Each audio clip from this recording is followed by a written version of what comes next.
Hey guys, welcome back to the channel.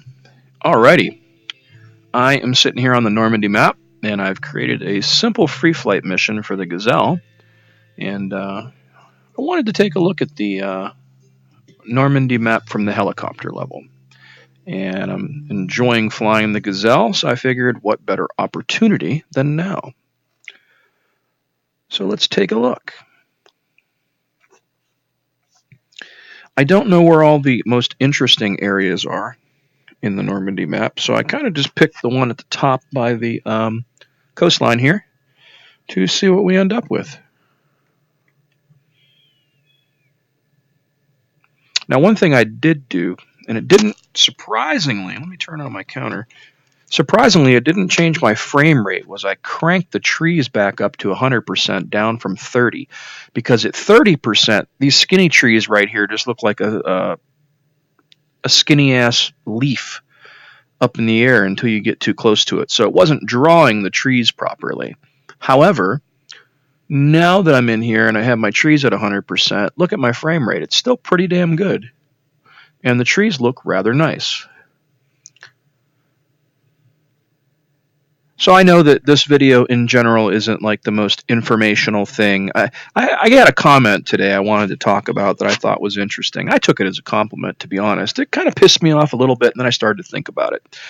So one of the guys on Hoggit made the comment that says, "Oh, another Grim Reaper's here," in response to a video I had. And I'm like, oh, well, Grim Reapers are really good, man. They do a lot of awesome stuff. I kind of take that as a compliment. And I asked him what that implied. And he meant, and he says, oh, a bunch of low quality, low effort content. And I was like, really? That's kind of a shitty thing to say. But you know what?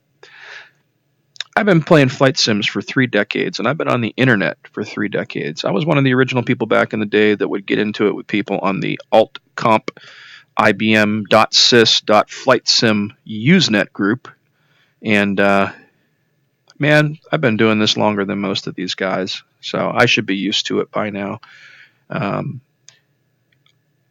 What I do to try to help people. You know, my hope and aim from these videos is I've always been somewhat of an evangelist for the flight sim community. And I've worked for more publications online and in print writing about PC flight sims from the 90s all the way up into the 2000s and still today, wherever I can, and covering this niche market because it needs all the help that it can get. It really does. It went away because of the fact that it was more cost effective to create the next real-time strategy game or console game than it was a flight sim. And I think Falcon 4.0 broke the industry, to be honest, because that came out and that took forever to come out, and Hasbro owned them, and you know, everybody saw how much money that Hasbro Interactive had put into it and how much they got back out of it, and how well it was received or not received at the time. And I think it was the beginning of the end. You know, the 90s were excellent for this kind of stuff, but, you know, not to go too far off topic, but flight sims in general is a niche hobby, and in 2019, it's more niche than ever before. People don't realize how lucky we are to have something like DCS and the developers that we have working on it, and creating these ultra realistic modules of each aircraft that you can buy and plug into these different maps and scenarios. So my aim isn't to put out low quality, low effort content. It's to keep people informed and to show people that don't have this map or that doesn't have that module what they can do. And as much as they have these sales quarterly, like, you know, back in the day, you paid $60 a pop for a flight sim, and that was it. You got whatever was included in it, you know.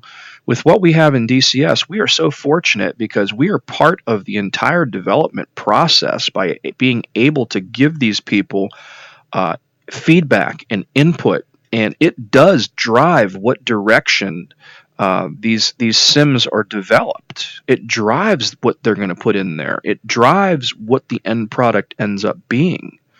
And I don't think people know or even realize that, because the millennials today just have this different attitude about everything, and it's just shitty. So again, my aim isn't to put out low quality, low effort content. It's to put out something that I think is interesting. And based on how my views have been going, and what people have been watching, and the stats that I've been seeing, things are going well. People are interested, and that's a good thing. I mean, I'm no Mags, I'm no Spud Knocker in terms of my usership or even the number of, views my videos have, but, everything is probably up about 120% over last month, which is pretty damn good to me. And I'm happy with that. And I'm happy that, the majority of the comments I get are usually positive, from people going, "Hey man, that's pretty cool. Thanks for putting together that video. Thanks for showing me what I didn't know." And again, most of my videos aren't for you guys that own every module, that own every map, that has seen everything, I'm more trying to get the word out there about these awesome flight sims, about the awesome modules and the terrain and the weapon systems and the things that we can do in DCS or even IL-2. I've done a limited number of things in IL-2, but I'd like to do more.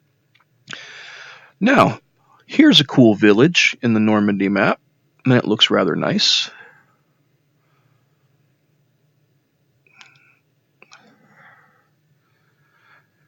This is what I'm starting to like, man. Like the ability to come in here in a helicopter and notice things. Like, look at the birds, man. Look at that little channel, Like, you don't see this stuff when you're in a fixed wing aircraft. You just don't.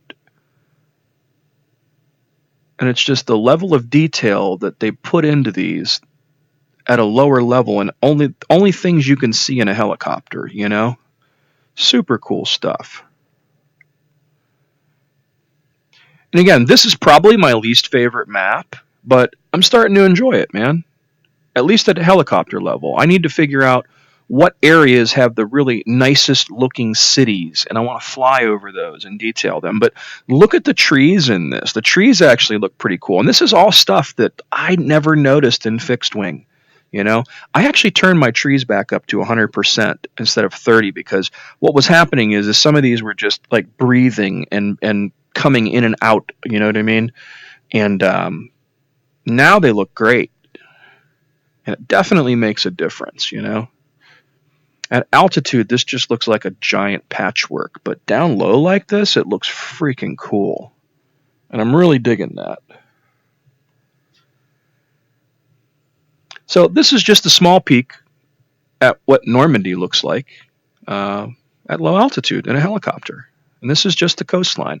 Like I said, I'm sure there's some cities and whatnot that, I could probably detail better, and I'd love to once I figure out where they all are. I don't know where everything is on this map yet, is what it comes down to. I do have the World War II assets pack and whatnot. Now, if only I can get really good at slowing this thing down enough to land it without breaking it.